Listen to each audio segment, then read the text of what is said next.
अब मैं हमारे इस प्रोग्राम का आगाज़ करने के लिए और शुरुआत में एडवोकेट मसरूल हसन सिद्दीकी साहब को दावत दूंगा कि वो माइक पे आएँ और मेहमानान ने मौजूद हाज़रीन का और हमारे जो तमाम लोग हमारे बीच मौजूद हैं उन लोगों का वेलकम ने बयान से यहाँ पर हमारे मुस्तफ़ीज़ फरमाएँ। जनाब मसरूल हसन सिद्दीकी साहब। अस्सलामु अलैकुम। आप लोगों से माफ़ी चाहता हूँ कि गर्मी में आपको बैठना पड़ रहा है। बच्चों के घर में जनरेटर तो मौजूद है, लेकिन अगर ग्रैप्स लागू हो गया है उसकी वजह से, पॉल्यूशन की वजह से डीजल जनरेटर हम इस्तेमाल नहीं कर सकते, तो इसलिए आप लोगों को थोड़ा हमारे साथ ताउन करना पड़ेगा, गर्मी बर्दाश्त करनी पड़ेगी। लेकिन हम जिस मौजू पे यहाँ इकट्ठे हुए हैं तो उसके लिए गर्मी या ये तकलीफ़ जो है हम बर्दाश्त कर लें तो अच्छा ही है। इससे कौम का फ़ायदा होने वाला है। यहाँ जो डिस्कशन होगा और यहाँ से जो मैसेज जाएगा, और इंशाअल्लाह इजमा भी ये कोशिश करेगी कि इस मैसेज को आगे आवाम तक पहुँचाएँ। ये जो शादियों के बारे में जो डिस्कशन होगा कि आजकल जो शादियों में बेफिजूल ख़र्चा और जो बेकार की जो रस्में आ गई हैं हमारे माशरे में, उसको कैसे दूर किया जाए और उसको कैसे एड्रेस किया जाए, तो उसके लिए ये आज का जो है सेमिनार है। तो मैं शुरू करता हूँ। बिस्मिल्लाहिर्रहमानिर्रहीम। आप सब लोगों का मैं इस्तकबाल करता हूँ आज के इस सेमिनार में।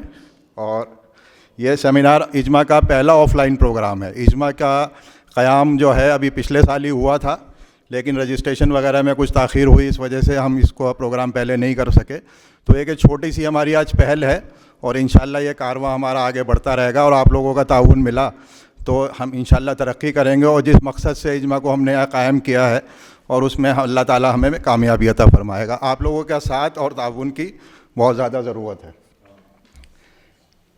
We are honoured here today to welcome our distinguished members, मोहतरमा प्रोफेसर डॉक्टर कहकशा दानियल साहिबा, जो बहुत ही फ़ाल और एक्टिव मेंबर हैं इजमा की, और उन्होंने अपने वक्त निकाल के हमारे साथ यहाँ आई हैं। हम उनका इस्तकबाल करते हैं।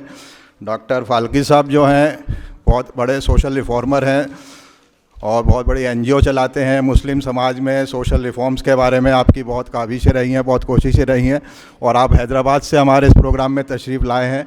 हम आपका भी वेलकम करते हैं सर। और हमारे जलीसुर रहमान जाफरी साहब वाइस चेयरमैन हैं इजमा के, आपका भी इस्तकबाल करते हैं।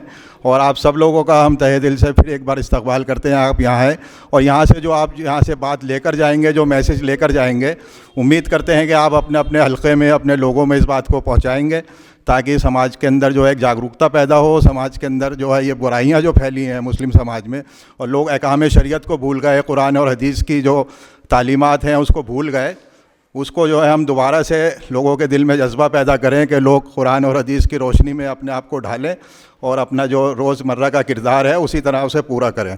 शुक्रिया। अस्सलाम वालेकुम।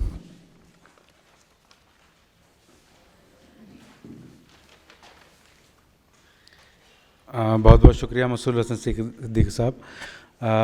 मैं एक नाम लेना भूल गया यहाँ पर, उसके माजरत। हमारे बीच में हमारे इजमा के जॉइंट सेक्रेटरी और advocate on record supreme court of India advocate Aslam साहब हैं। मैं दरख्वास्त करूँगा कि आप भी प्लीज़ यहाँ तशरीफ़ ले आएँ, बहुत माजरत के साथ।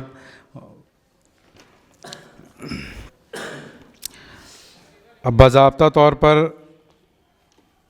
कि ये मौजू एक ऐसा मौजू है जो जिसने समाज को और उसकी समाज की जड़ों को बहुत बुरी तरह से खोखला कर दिया है। क्योंकि जिस तरह से अल्लाह का हुक्म कुरान में हमें मिलता है और जिस तरह से आज शादियों में इसराफ़ और फ़िज़ूल ख़र्चियाँ हमें देखने को मिलती हैं, वो किसी से ढकी छुपी नहीं है। और उसने उन तमाम तर फ़िज़ूल ख़र्चियों ने और दिखावों ने आज समाज की यह हालत कर दी है कि पहले ही ये समाज जहाँ ज़ात बिरादरियों में बटा हुआ था, इलाक़ों में बटा हुआ था, अब कुछ चंद लोगों के पास पैसा आ जाने की वजह से काफ़ी ज़्यादा ऊंच नीच इसमें होने लगी है। और अब तो ये देखा जाता है कि अगर आपने वो लफ्ज़ सुना हो कि इकासने और दुकासने हो गए हैं, एक नया वर्ड चलन में आया है कि अगर गरीब है कोई रिश्तेदार तो अमीर रिश्तेदार अब उसे दावतनामा ही नहीं भेजता शादी में आने के लिए।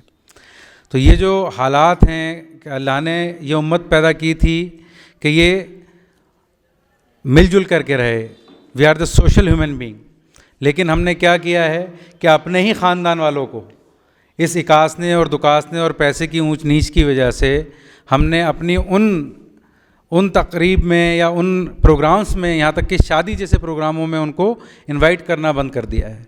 तो ये बेहद सा अफसोस का मकाम है और इसी सब की बेदारी के लिए और इन्हीं सब चीज़ों के लिए ये प्रोग्राम आज मुनक़्क़द किया गया है। और सैटरडे का दिन होने के बावजूद भी हमारे जो साहिबान थे, हालांकि मसरूफियतें सबकी हैं, इसमें कोई शक नहीं, हैदराबाद से इतनी दूर से चल कर के हमारे बीच यहाँ पर आए हैं, हज़ारों किलोमीटर का सफ़र करके आए हैं और वो यहाँ पर वक्त से पहुँचे हैं, लेकिन हमारे जो लोगों के अंदर है वो गफलत बहुत ज़्यादा है, बेदारी नहीं है। मैं अक्सर एक शेर सुनाता हूँ इस मामले में कि गफलत ज़दों के शहर में बेदार कौन है, जब हम ही सो रहे हैं तो होशियार कौन है। तो जाहिर बात है कि हम लोग ही सो रहे हैं, जब इतने अहम प्रोग्राम के अंदर जहाँ जगह नहीं होनी चाहिए थी वहाँ प्रोग्राम शुरू होने के बावजूद भी कुर्सियाँ खाली मौजूद हैं। इस इजमा के अंदर जो मेंबरान साहिबान हैं उनकी तादाद 74 है, लेकिन मैं ख़ुद बहुत ही ज़्यादा इसमें वो महसूस कर रहा हूँ और कोई मेरी क़ता कलामी होगी ये बात कहते हुए कि कम से कम हमारे जो मेंबरान साहिबान थे उनको वक्त से यहाँ पर पहुँच जाना चाहिए था। ठीक है, वो वक्त थोड़ा सा देर से आ रहे होंगे, रास्ते में होंगे, दूसरी वजह हैं जो ज्वाइन कर रहे हैं, लेकिन हम ये समझते हैं कि हमारी कहीं चूक है, हाँ, हमसे जो तैयारियों में थोड़ी सी चूक रह गई। और इंशाल्लाह अगले प्रोग्राम, क्योंकि ये पहला प्रोग्राम है, तो इसे हमें हमारे तजुर्बे के तौर पर हमारे जो मुअज़्ज़िज़ मेहमान हैं वो हमारी इस गुस्ताखी को माफ़ फरमाएँगे। अब मैं इस प्रोग्राम की इनॉग्रल स्पीच के लिए मैं दावत देना चाहूँगा हमारे इजमा के रूह रवां जनरल सेक्रेटरी जनाब तारिक फ़ारूक़ी साहब को कि वो आएँ और इस प्रोग्राम का अपने इनॉग्रल स्पीच से नवाजें। जनाब तारिक फ़ारूक़ी साहब।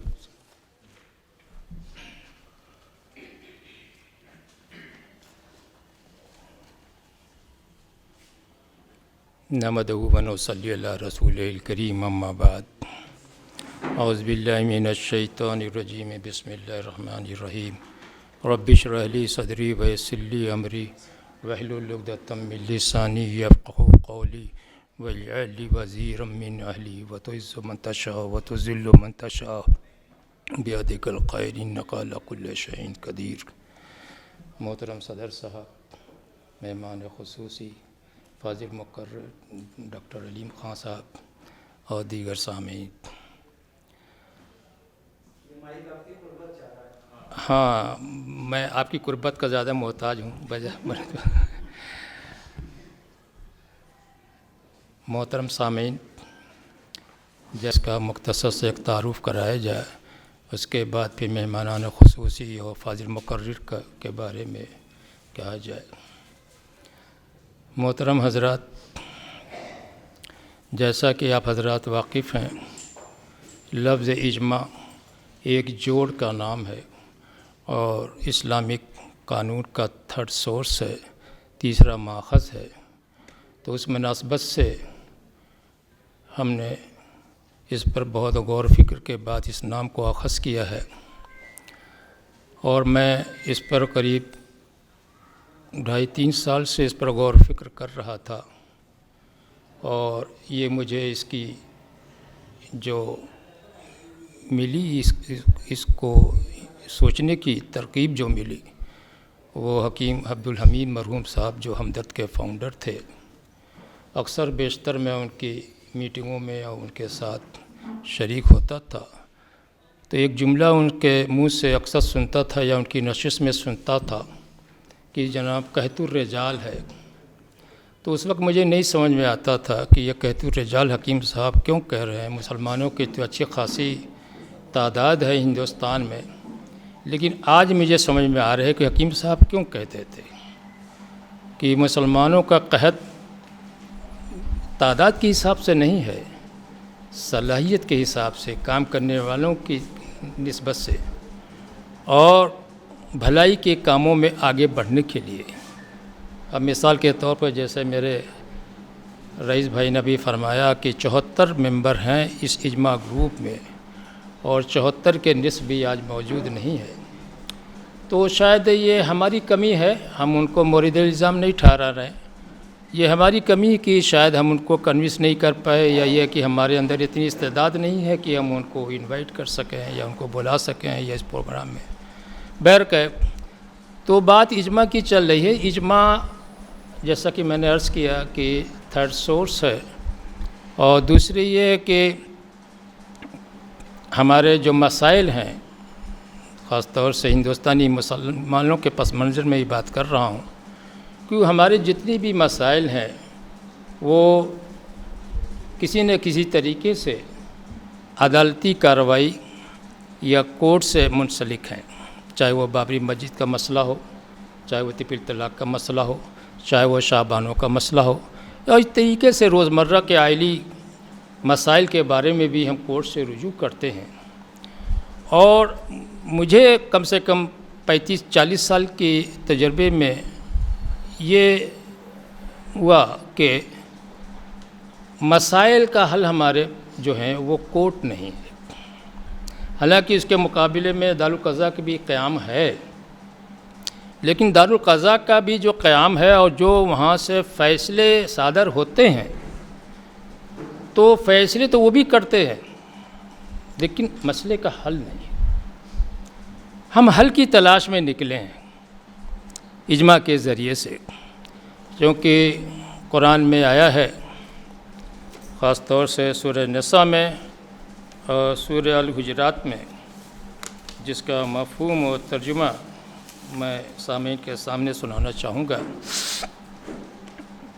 अगर दो फरीक मोमिनों में से आपस में लड़ पड़ें तो सुलह करा दो उनमें, और फिर अगर ज़्यादती करें उनमें से एक दूसरे पे तो लड़ो उससे जिसने ज़्यादती कर, यहाँ तक कि वो पलट आए अल्लाह के हुक्म की तरफ। बस अगर वो पलट आए तो सुलह करा दो दोनों के दरमियान अदल के साथ, और इंसाफ से काम लो, बेशक अल्लाह पसंद फरमाता इंसाफ करने वालों के साथ। आज हम फैसले तो करवा लेते हैं, लेकिन इंसाफ नहीं मिलता। कोई भी मसला उठा के आप देख लीजिए, सुप्रीम कोर्ट से लेकर के निचली अदालत तक का, इंसाफ नहीं होता। फैसले तो हो जाते, इंसाफ नहीं होता। तो इस इजमा के ज़रिए इंशाअल्लाह उल अज़ीज़ उलमाए किराम को भी हमने इस इजमा में जोड़ा है, क्योंकि असल हमारे जो जूरिस्ट हैं, जो हमारी क़यादत करने वाले हैं, वो हम नहीं हैं, वो हमारे उलमाए किराम हैं। और बड़े अफसोस की बात है कि हमारे जो आजकल ख़ास तौर से मुस्लिम तबका में जो एलीट तबका कहलाता है, वो सो कॉल्ड पढ़े लिखे और हाई पोस्ट और हाई बिजनेस वाले कहलाते हैं। मैं तो कहता हूँ एलीट तबका हमारे उलमाए किराम है।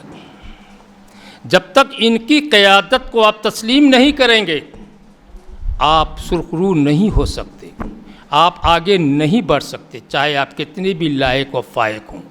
इसलिए इस इजमा की डेफिनेशन में ख़ास तौर से हमने उलमाए किराम को जोड़ने की कोशिश की है कि वो जूरिस की कैटेगरी में आते हैं, इसलिए इसका नाम ही हमने जूरिस के नाम पर रखा है। और इंशाअल्लाहुल अज़ीज़ हम कोशिश करेंगे कि उलमाए किराम और फाजिल वकला के ताउन से हम ऐसे वॉलंटियर्स तैयार करेंगे, और हम कोशिश करेंगे मस्जिद कमेटी के ज़रिए से या जहाँ जहाँ भी मुस्लिम फ़रीक़ों के बीच में कोई निज़ा कोई तज़ाद है, तो हम अपने वॉलंटियर्स को उनके पास भेजेंगे। दारुल क़ज़ा में या अदालत में तो लोग चल कर के जाते हैं, हम कोशिश करेंगे कि हम खुद चल कर के, इजमा वाले चल कर के उन फ़रीक़ैन के पास जाएं जहाँ पर निज़ा है, जहाँ पर तज़ाद है, जहाँ पर झगड़े हैं।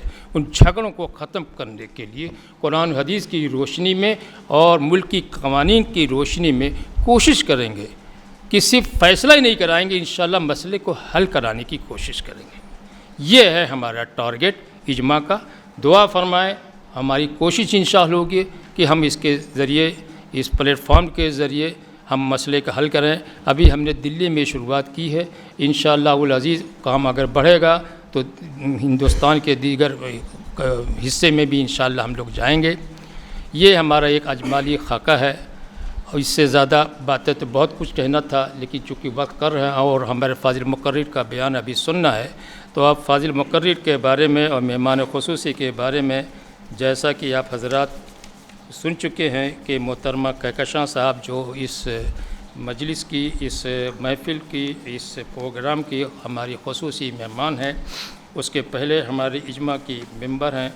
और हमें यह फ़ख्र है कि इजमा के मेंबर जो है हमारे सिर्फ इजमा ग्रुप ही में नहीं और सिर्फ वकला ही नहीं बल्कि मुख्तलिफ़ फ़ैकल्टीज़ और मुख्तलिफ़ इदारे से वाबस्ता हैं, और उसके बावजूद भी अपनी मसरूफ़ियात और अपने इल्म व तज़ा और अपने क्या नाम ओहदे का ख्याल न रखते हुए भी और वक्त से मुअय्यन से पहले यहाँ आकर के मोहतरमा तशरीफ़ लाएँ, हमें बहुत ही खुशी है।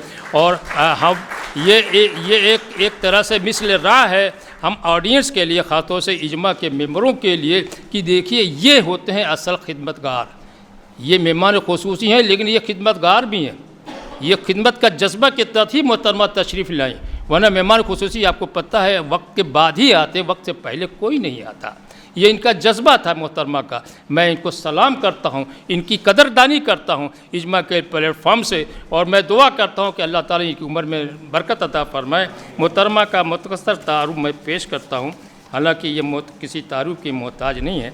मोहतरमा ने 1982 में LLB किया दिल्ली यूनिवर्सिटी से, उसके बाद इन्होंने प्रैक्टिस स्टार्ट की और माशाल्लाह हमारे डिस्ट्रिक्ट कोर्ट और हाई कोर्ट में इन्होंने काफ़ी अंजाम किया और अच्छे वकला के साथ इन्होंने किया। उसके बाद फिर मोहतरमा पार्ट टाइम लेक्चरर होंगे दिल्ली यूनिवर्सिटी में। उसके बाद फिर इन्होंने LLM किया फर्स्ट पोजीशन से और मेरिट सर्टिफिकेट भी इनको मिला।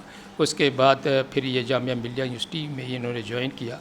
उसके बाद फिर मुतवातिर ये तरक्की करती रही और अल्हम्दुलिल्लाह आज की तारीख़ में ये डीन फैकल्टी ऑफ लॉ हैं और इनके बहुत सारे पेपर्स और इंटरनेशनल ऑर्गेनाइजेशन में इन्होंने काफ़ी लेक्चर्स दिए हैं और काफ़ी इनके क्या नाम है मकाले और काफ़ी इनकी किताबें शाये हो चुकी हैं जो किसी तारुफ की मोहताज नहीं है।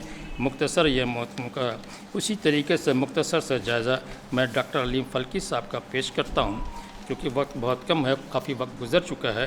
डॉक्टर अलीम फ़ल्की साहब बेसिकली हैदराबाद से ताल्लुक़ रखते हैं और ये प्रेसिडेंट हैं socio reform society of India के, और डॉक्टर साहब ने PhD किया सोशियोलॉजी में और ये ऑथर भी हैं।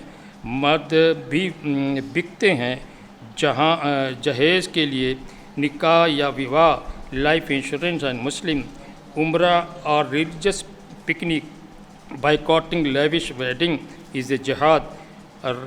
और इसके अलावा इनके बहुत सारे शॉर्ट्स मूवीज़ भी हैं सोशल रिफॉर्म ख़ास तौर से शादी ब्याह के ऊपर। मैं ज़्यादा वक्त ना लेकर के मैं निज़ामत साहब से मैं दरख्वास्त करता हूं कि प्रोग्राम को आगे बढ़ाएं और मैं ऑडियंस से गुजारिश करता हूं कि डॉक्टर फ़ल्की साहब का जो भी बयान आप सुने और इसको आगे फिर करके अपने माशरे में या जहाँ पर भी आप रहते हैं इस प्रोग्राम को, इस मैसेज को आगे पहुँचाएँ ताकि आइंदा हमारी सोसाइटी, हमारी जनरेशन में वो बुराइयाँ जो हम इस वक्त मौजूद हैं वो ख़त्म हो जाए।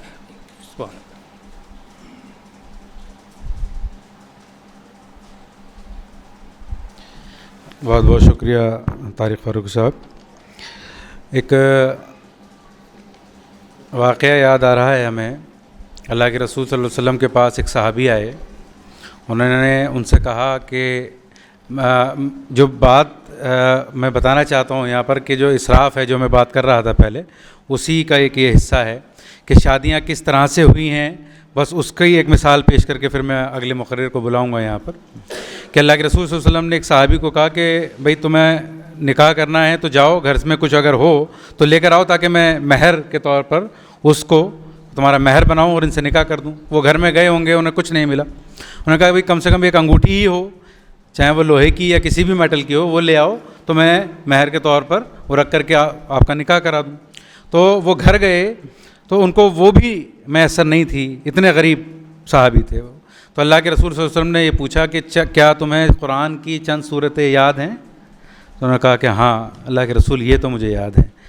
लगा तो मैं तुम्हारा निकाह सिर्फ इसी बुनियाद पे कर देता हूँ कि तुम अपनी महर की रकम के तौर पर वो सूरतें अपनी बीवी को याद करा दोगे।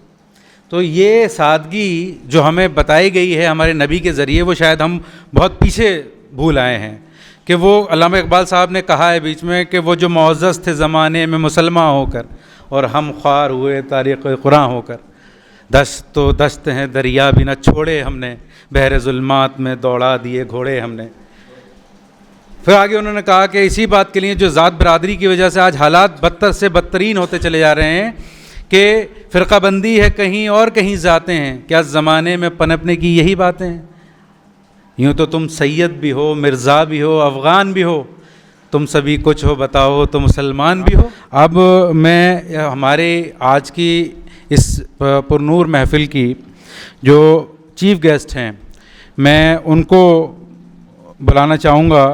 आप अभी हाल ही में जामिया मिलिया इस्लामिया यूनिवर्सिटी में फैकल्टी ऑफ लॉ की डीन आपको मुकर्रर किया गया है।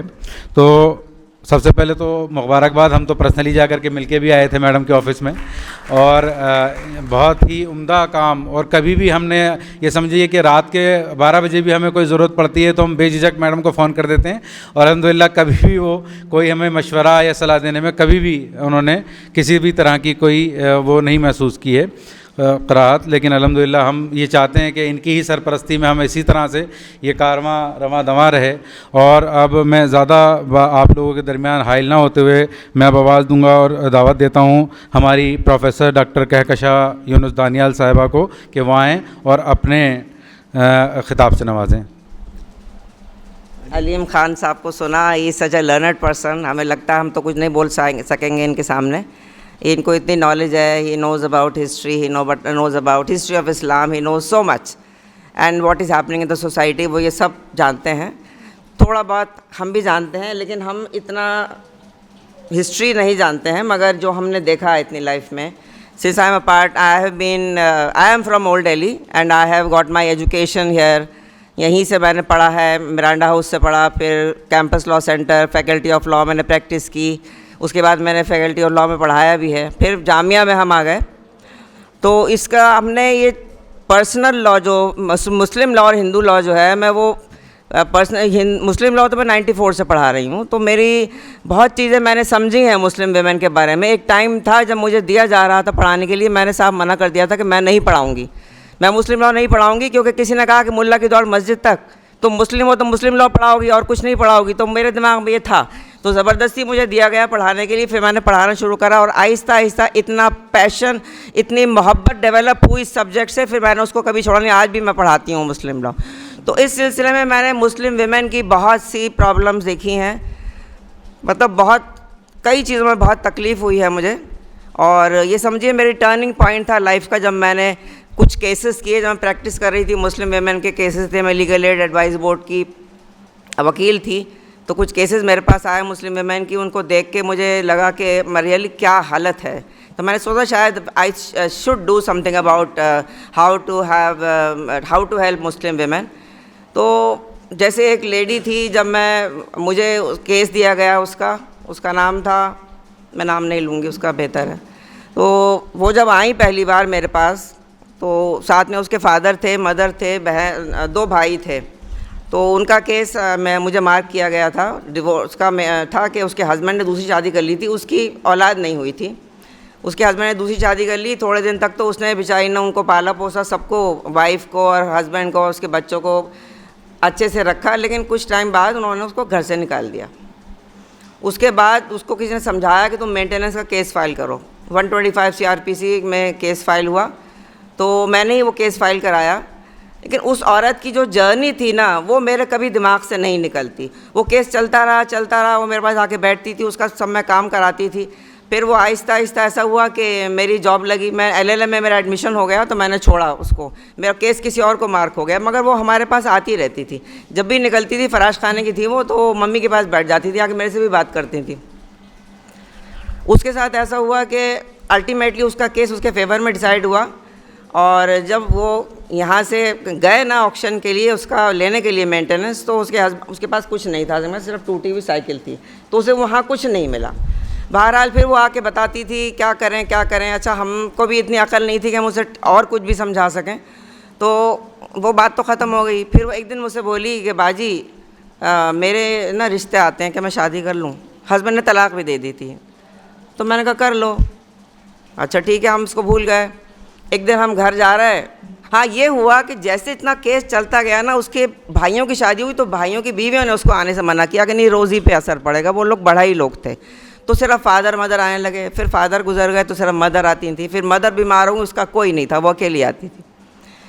तो एक दिन मैं घर जा रही थी फराश खाने से, एक लेडी आई बुरके वाली, उसने आके मेरा हाथ पकड़ा और रोने लगी वो। अच्छा, वहाँ पे फराश खाने में जो लोग जानते हैं माहौल कैसा है, तो लोग हैं ये क्या हो गया। मेरे साथ में मेरी बच्ची थी, तो मैंने कहा क्या हुआ, तो बताने लगी बाजी शादी हुई थी, निकाह हो गया था, तो उसकी बेटियां थीं आदमी की, उन्होंने कहा अगर तुमने इसको रखा ना तो हम सुसाइड कर लेंगे। तो उसने मुझे उसी टाइम उसने तलाक दे दी। अब वो कह रही कि मैं क्या करूं, मेरे पास जवाब नहीं था उसको देने के लिए कि वो क्या करे। ना उसको मेंटेनेंस मिला, क्योंकि 125 CRPC जो लोग वकील लोग हैं वो ये जानते हैं कि वो किस लिए लाया गया था, ताकि औरतों में किसी तरह की ये डेस्टिट्यूशन ना आए, वो प्रोस्टिट्यूशन में ना जाएं। कौन खिलाएगा उसको, औरत को, वो कहाँ से लेगी, उसके पास तो कोई हुनर नहीं है कि वो नौकरी कर ले कहीं। तो ये वाली चीज़ उसके बाद वो मुझे नहीं मिली, लेकिन मेरे दिमाग में ये चीज़ रही कि क्या हो सकता है औरत का जिसको तलाक दी गई हो, तलाक औरत अगर उसको दोबारा रिहेबिलिटेट नहीं हुई तो क्या होगा। अच्छा, दूसरी चीज़ ये भी है कि जो हम बात करते हैं, या आपने मंगनी की बात करी, मैंने ऐसे ऐसे वीडियोस देखे हैं कि मंगनी पे लड़की के घर वाले ट्रे की ट्रे भर के नोट दे रहे हैं लड़के वालों को, और वीडियो बन रहा है उसका, वीडियो बना के वो वायरल हो रहा है। क्या है ये? इसको देख के तो कोई गरीब की बेटी की शादी कैसे होगी, कोई जाएगा नहीं रिश्ते लेके उसके घर। भाई जो देख लेगा कि भाई इतना पैसा ये लोग दे रहे हैं, तो किसी गरीब के यहाँ रिश्ता कौन लेके जाएगा, उसकी बेटियाँ क्या करेंगी। और ये जो आपने बताया, इसका नतीजा जो हो रहा है वो यही हो रहा है कि कोई डिप्टी कमिश्नर के ऑफिस गया था लाजपत नगर में, उन्होंने ये बताया कि वहाँ पे उन्होंने मुझे फ़ोटो लेके भेजा, कितनी लड़कियों ने रजिस्ट्रेशन के लिए, शादी स्पेशल मैरिज एक्ट में करने के लिए अप्लाई कर रखा है नॉन मुस्लिम से। इतनी वहाँ पे एप्लीकेशन लटक रही थी, क्योंकि 30 दिन का टाइम होता है ऑब्जेक्शन फाइल करने का। इतनी सारी एप्लीकेशन थी मुसलमान लड़कियों की। अब कोई क्या होता है, किसी को देख लेता है वहाँ की, तो हमें भेज रहा है। अब हम क्या कर सकते हैं बताइए, उसके पेरेंट्स देखें ना। पेरेंट्स को नहीं पता लड़की क्या कर रही है, पेरेंट्स को नहीं पता कि बच्चे क्या, लड़कियां क्या कर रही हैं। स्कूल की लड़कियां स्कूल से निकल के चली जाती हैं, वहाँ पे हमने खुद देखा है उनको, बुरक़े में होती हैं, वो बुरक़ा उतार देती हैं, फिर वहाँ चली जाती हैं लड़कों के साथ, और वो मुस्लिम बच्चे लड़के नहीं होते हैं। तो ये स्कूल में शुरू हो जाता है। तो दूसरी चीज़ ये भी है कि हम जो बात करते हैं डाउरी की, अब डाउरी की में जो एक नया कॉन्सेप्ट ये आ रहा है, लड़कियां ये सोचती हैं कि हमें प्रॉपर्टी में शेयर तो मिलेगा नहीं, तो जितना खींचना है अभी खींच लो। मेरी कुछ लड़कियों से बात हुई, वो ये कहती हैं भाई हमें प्रॉपर्टी में शेयर तो मिलेगा नहीं, तो जितना मिल रहा है वो ले लो। उनके दिमाग में भी बैठ गया। ऐसे ऐसे केसेस हैं कि लोग उसको डाउरी देते हैं, फिर रेलिंक्विशमेंट डीड साइन कराते हैं कि तुम अपना शेयर नहीं लोगी, शेयर क्लेम नहीं करोगी तुम। और वो क्यों नहीं करती क्लेम शेयर? उसे पता है कि अगर हस्बैंड उसको परेशान करेगा तो उसको कहाँ से सपोर्ट मिल सकती है, अपने फादर से, फादर के बाद भाई से, इसलिए वो नहीं क्लेम करती है, नहीं जाती है कोर्ट के हाँ मेरा हिस्सा मुझे दो। जबकि एक स्टडी है ये कि जहाँ लेडीज़ का डोमेस्टिक वायलेंस होता है ना, मारपीट होती है, वायलेंस होता है, वहाँ पे अगर जिस लेडी की अपनी प्रॉपर्टी होती है वो डोमेस्टिक वायलेंस की रेट कम हो जाती है। क्यों? क्योंकि वो उसका घर है जिसमें वो आदमी रहता है। ऐसे केसेस है कि निकाल दिया बाहर उसने कि निकलो बाहर यहाँ से, क्योंकि मेरा घर है। इसलिए कहते हैं कि हम लोगों को, लड़कियों को शेयर देना चाहिए प्रॉपर्टी में। प्रॉपर्टी में शेयर देना बहुत ज़रूरी है, क्योंकि वो उसकी एक सिक्योरिटी है। शेयर देते हैं प्रॉपर्टी में, फ्लैट देते हैं, पैसा देते हैं, बैंक में डालते हैं, तो वो ससुराल वाले कहते हैं नहीं जी ये जॉइंट अकाउंट में जाएगा, ये फ्लैट में दोनों का नाम होगा। अल्टीमेटली तो उसके हाथ से निकल गई ना वो चीज़। एक शादी हुई, उन्होंने उसको, लड़की को बहुत जहेज दिया और एक गाड़ी दी। अब कुछ दिन के बाद वो जब आई अपने पेरेंट्स के यहाँ, तो कहने लगी बाबू मुझे ना गाड़ी नहीं मिली, मुझे गाड़ी चाहिए। तो उसने कहा दी तो थी तुम्हें, अरे वो तो मेरा देवर चलाता है, मैं तो बैठ नहीं सकती उसके अंदर। तो ये भी तो प्रॉब्लम है। अरे भाई सामान तो लड़की को दिया है ना, हम क्यों बैठे हैं मुंह फाड़ के ये सामान हमको मिला है। भाई शुरू में हमारी बहुत हिंदू फ्रेंड्स थी, उनका ये था कि भाई जो डाउरी मिलती है ना वो सारे घर के लिए होती है, सारा घर यूज़ करेगा, ये हमें शुरू से कॉन्सेप्ट था। और मुसलमानों में ये था कि लड़की के लिए अलग जगह बनाई जाती है, कमरा, उसका सामान उसके पास रहता है। लेकिन आजकल क्या है, सब लोग उसका सामान यूज़ करते हैं, वो देखती रहती है।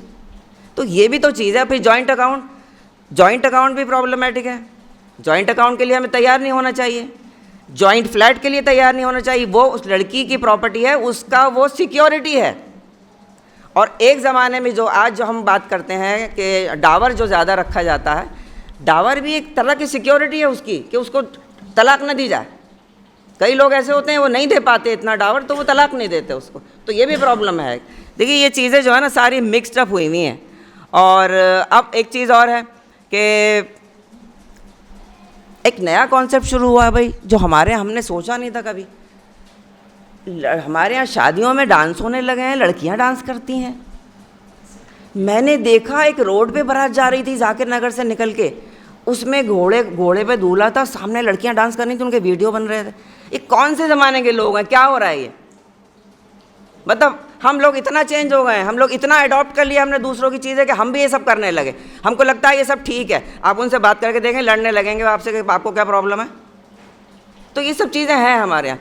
इसके लिए आई थिंक जो आप बता रहे हैं ना, इसके लिए बहुत सारी काउंसलिंग की ज़रूरत है, बहुत सारी लोगों को बिठा के। लेकिन आप ये जो कह रहे हैं ना कि आपने कहा कि हमारी गलती है, लोग नहीं आए, ये आपकी गलती नहीं है। People don't care about these things. वो चेंज नहीं होना चाहते हैं। उनको लगता है क्या ये लोग हैं, हमको खामखा के लिए भटका रहे हैं। शादी करेंगे, इतना पैसा खर्च करेंगे। भाई लोग तो इस तरह से शादी करते हैं जिस तरह कि पता नहीं कितना पैसा है उनके पास, या तो पैसा उधार लेते हैं, इतना पैसा उधार लेते हैं, बस शान दिखानी होती है।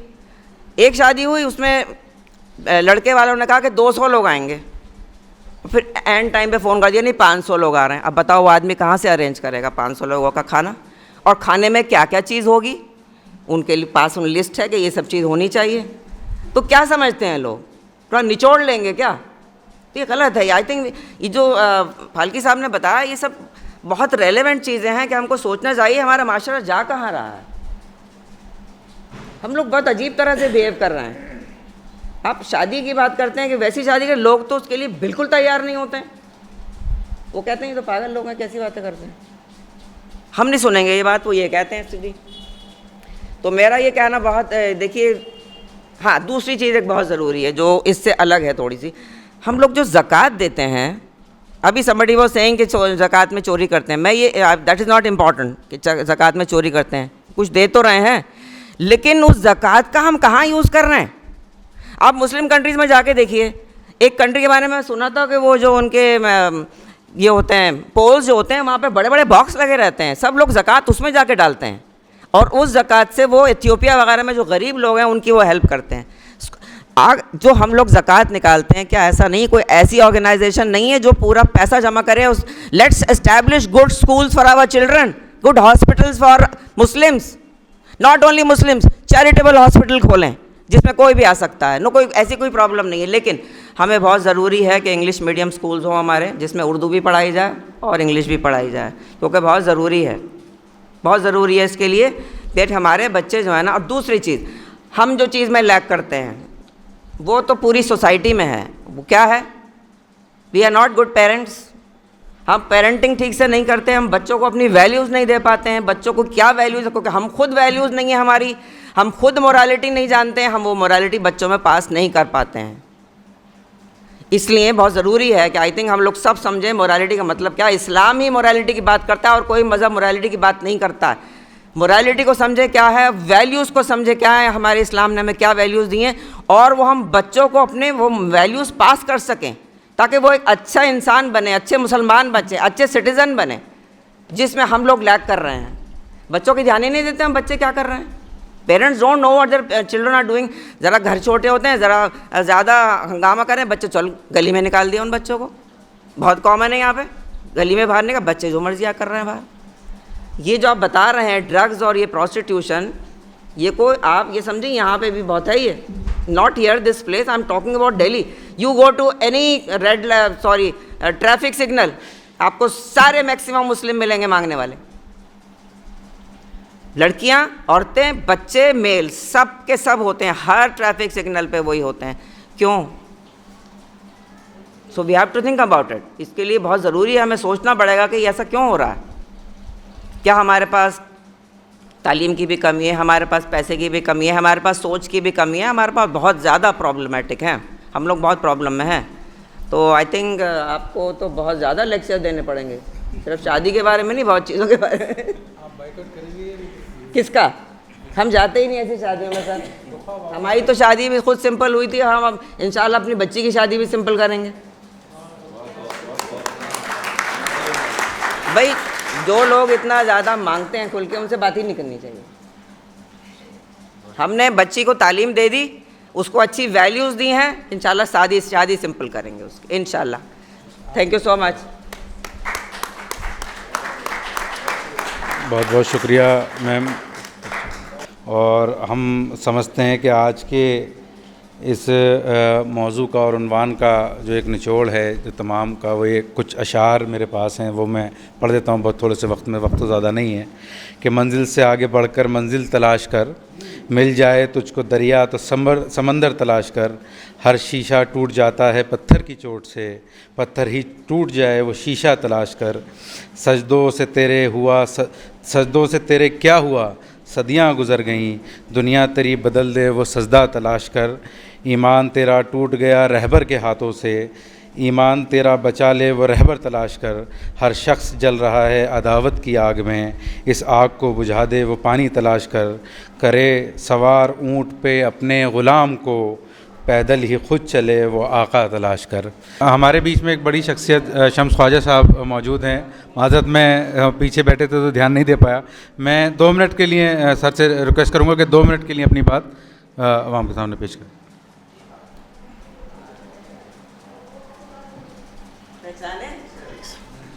आपको ना पहचाने कमाल है। अगर आपको हम नहीं पहचानते तो हम कॉन्स्टिट्यूशन को भी नहीं पहचानते।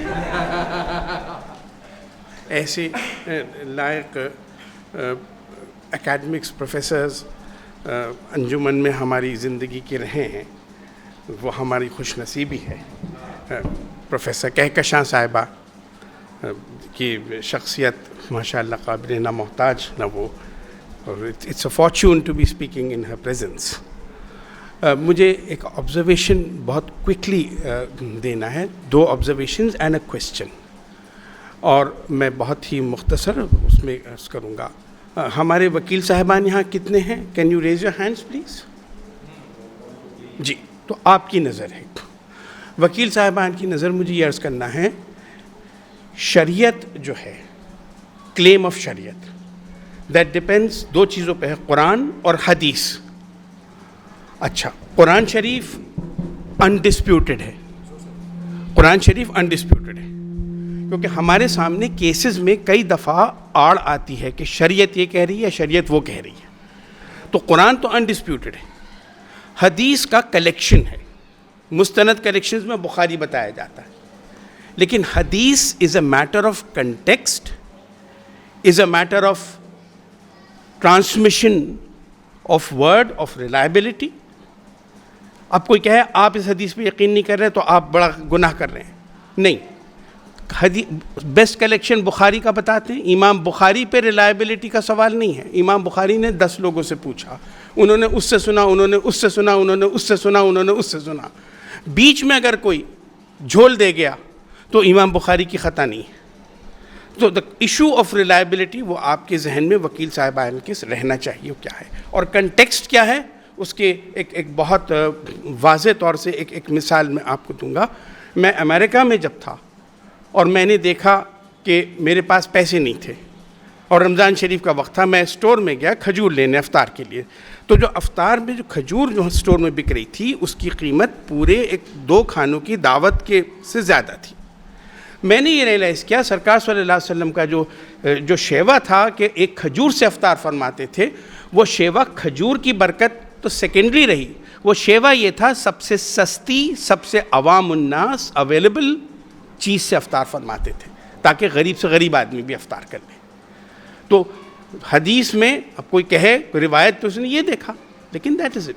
किसी ने आके मुझे यहाँ गोली मारी तो जितना आपने फ्रेम देखा वो आपको रिपोर्टेड किया गया, और जितना फ्रेम किसी और ने नहीं देखा जो रिपोर्टिंग कर रहा है उस फ्रेम में जो एलिमेंट था वो आपसे मिस हो गया। So hadith is a matter of context. So whenever you are facing cases you should keep that in mind. Quran you can not have any room of discourse except on interpretation। हदीस में आपके लिए काफ़ी बचाव, काफ़ी चीज़ें, काफ़ी वो हैं।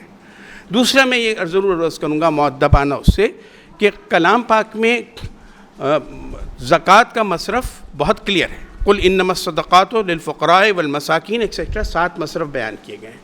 हम पढ़े लिखे लोगों में एक रिवाज चल गया है कि ज़कात का पैसा हम एजुकेशन इंस्टीट्यूशंस को भी दे दें, उससे हस्पताल भी बना लें, उससे और चीज़ें भी बना लें। वो कुरान की ज़कात के तहत वो नहीं अलाउड है।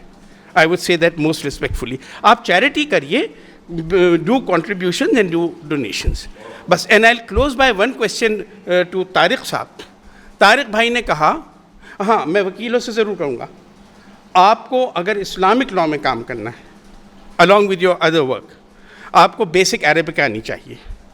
कुरान शरीफ की आयत के क्या माने हैं up front you should know that, that's otherwise you are handicapped. तो मैं अगली जो हमारी फेज़ है हमारा वकालत का, उसमें हमारे ऐसे वकील होने की ज़रूरत है जो कलाम पाक के ज्यूरिस्ट भी बन सकें और हो सकें। That is very important, that's part of our professional requirement, ताकि अल्टीमेटली जैसे आज सुप्रीम कोर्ट में एनवायरनमेंट बेंच है, सुप्रीम कोर्ट में एक मुस्लिम लॉ की बेंच भी बन जाएगी जिसमें एडिशनल एक्सपर्ट्स कॉन्स्टिट्यूशन में गुंजाइश है एड हॉक जजेस बनाने की। तो जैसे हमारे प्रोफेसर कहकशा साहिबा हैं, she can be elevated for the purposes to sit on the bench of the Supreme Court. The Constitution has provisions of such kind of a thing. My last observation is a question to Tariq साहब। आपने फरमाया था, and with all respect, मैं उस category की बात नहीं कर रहा जिन उलमा के पैरों में हमने दीन सीखा, मैं उनके बारे में बात नहीं कर रहा वो, so please don't get confused. लेकिन जब आज आप कह रहे हैं कि उलमा की क़यादत हमें मंजूर करनी होगी, तो जब शरीयत के मामले में 3 तलाक़ के मामले में मुहिम चली और बहुत लोगों ने मुहिम की, इंक्लूडिंग एक पर्सनल लॉ की बहन ने पूरे हिंदुस्तान में औरतों के जुलूस लीड करे, जब उसके ख़िलाफ़ कानून पास हो गया, पहले कहा गया कि ये बिल्कुल नहीं हो सकता, इस्लाम के ख़िलाफ़ है, etcetera etcetera. Although according to me Narendra Modi का जो इंटरप्रिटेशन था वो सही था, वो सीधी कुरान की आयतों का इंटरप्रिटेशन है। That's what it is verbatim.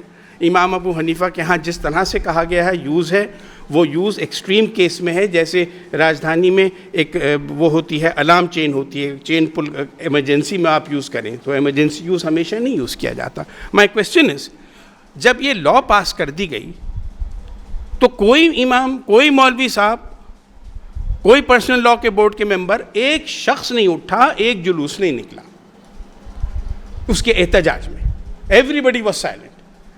So now if you expect that is the leadership we should accept, I am sorry, I disagree. बहुत बहुत शुक्रिया।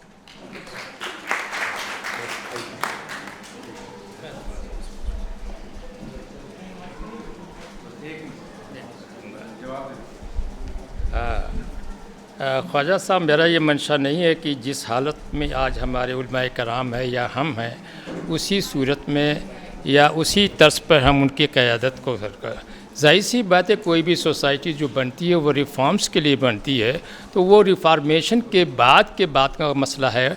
ज़ाहिर सी बात है, क़यादत तो हमें जो कुरान और हदीस की जो तशरीह करने के लिए जो एक आलिम बेहतर तरीके से कर सकता है, हम कितने भी लायक फ़ायक वकील बन जाए, हाई कोर्ट के या सुप्रीम कोर्ट के, इवन जज भी बन जाए, फिर भी हम उलमाए किराम का मुकाबला नहीं कर सकते, और इस हकीकत से कोई इनकार नहीं कर सकता।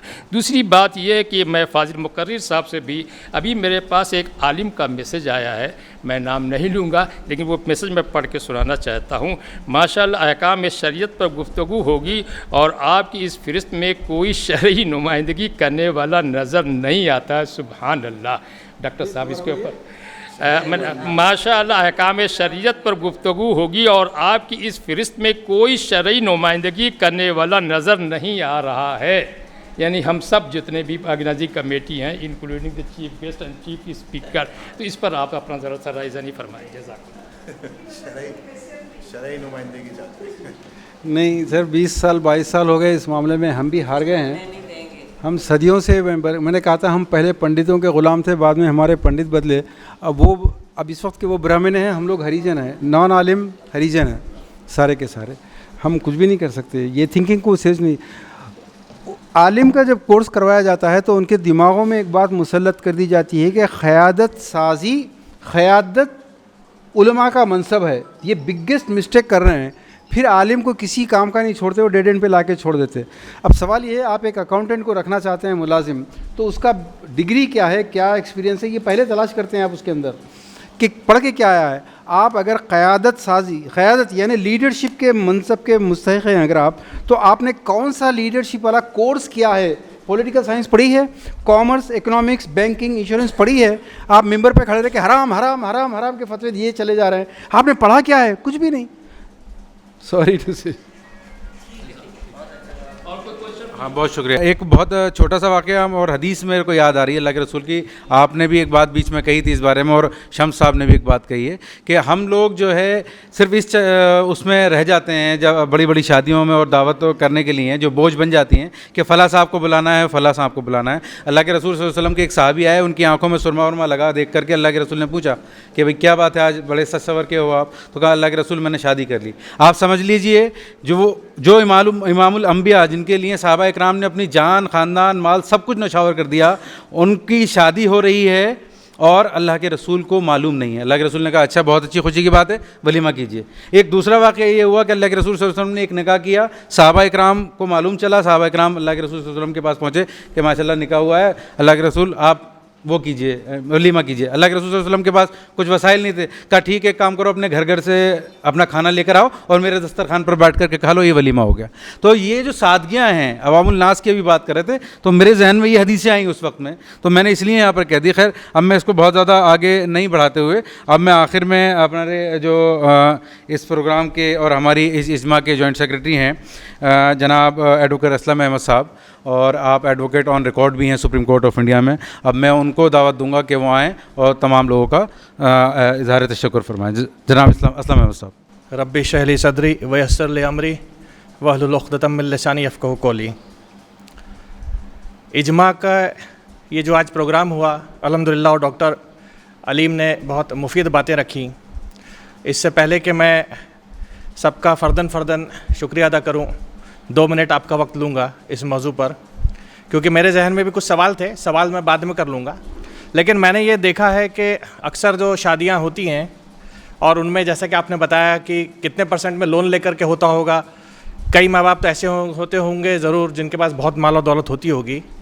बहुत से लोग शादियों में ख़र्चा इसलिए भी करते हैं क्योंकि जैसे मैडम ने कहा कि तिजारती कारोबार जैसे होते हैं या बहुत सी चीज़ें आपस में जुड़ी हुई हैं।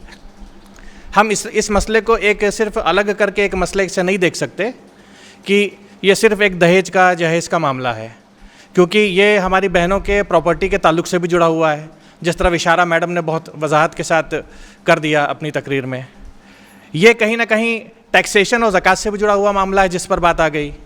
कुछ लोग ये सोचते हैं कि अगर मैं बिज़नेसमैन हूँ और कुछ ख़र्चे दिखा दूँगा तो मुझे टैक्स में रियायत मिल जाएगी, तो वो ख़र्चे कहाँ दिखाऊँ?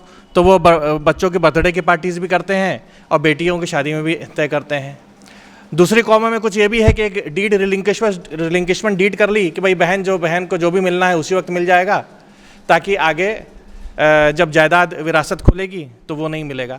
तो ये बहुत सारे मौजू हैं। तो मुझे लगता है कि इस पे भी मुझे एक शेर याद आता है कि गैर मुमकिन है कि हालात की गुत्थी सुलझे, गैर मुमकिन है कि हालात की गुत्थी सुलझे, बहुत समझ के अहले दानिश ने उलझाई है।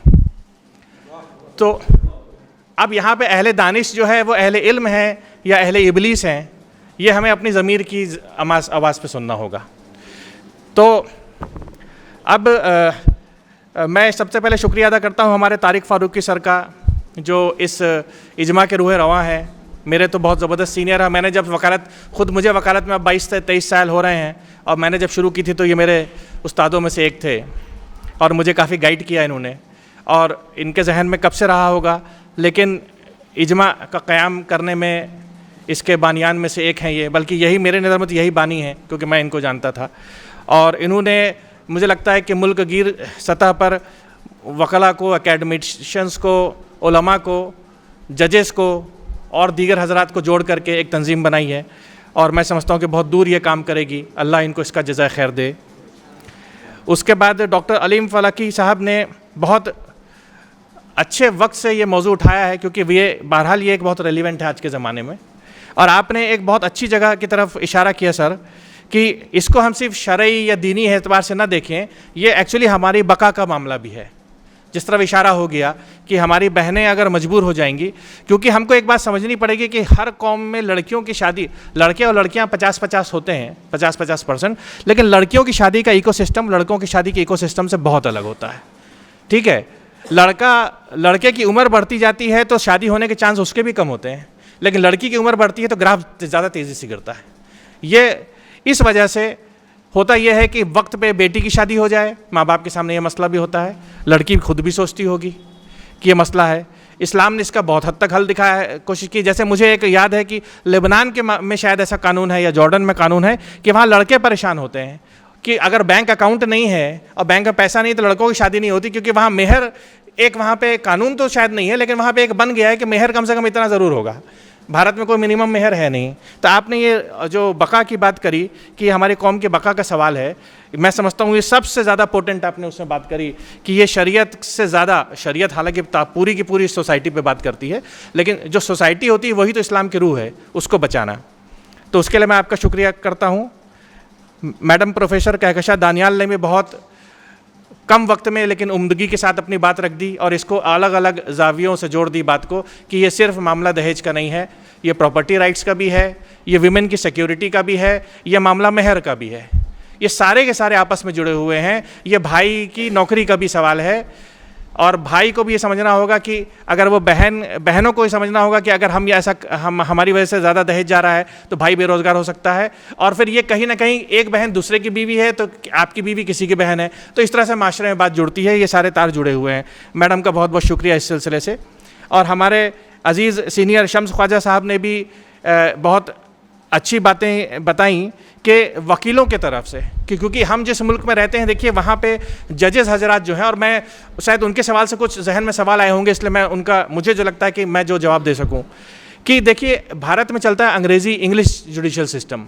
इंग्लिश जुडिशल सिस्टम में इंटरप्रिटेशन, कानून की व्याख्या या तशरीह वैसे नहीं होती जैसे कि हमारे उलमा करते आए थे। हमारे उलमा कुरान और हदीस को पैरेलल रख के रखते हैं, एक को कतियुद दलाला और एक को कतियुद ज़न्नी बोलते हैं, लेकिन तकरीबन बराबर रह के चलते हैं हमारे उलमा।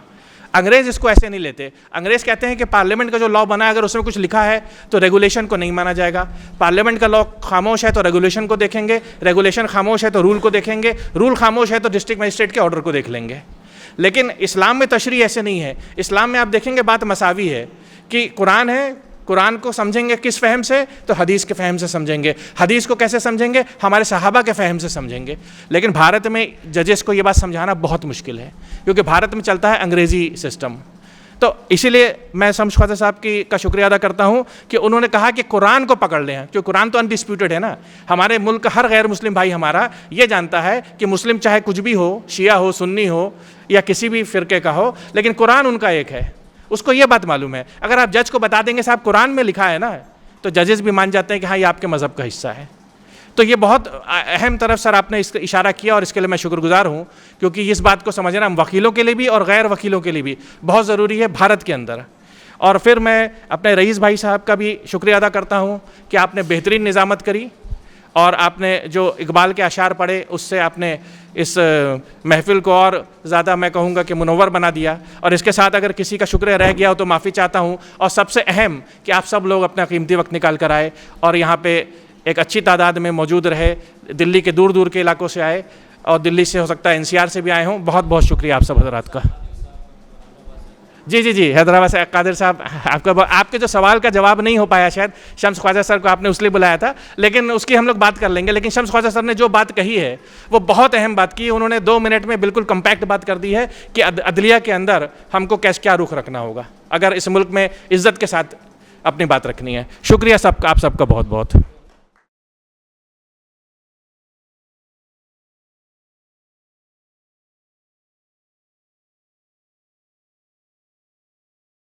इस तरह के मज़ीद वीडियोस हासिल करने के लिए हमारे YouTube चैनल को सब्सक्राइब कीजिए और बेल आइकॉन क्लिक कीजिए और हमारे YouTube के लिंक को शेयर कीजिए।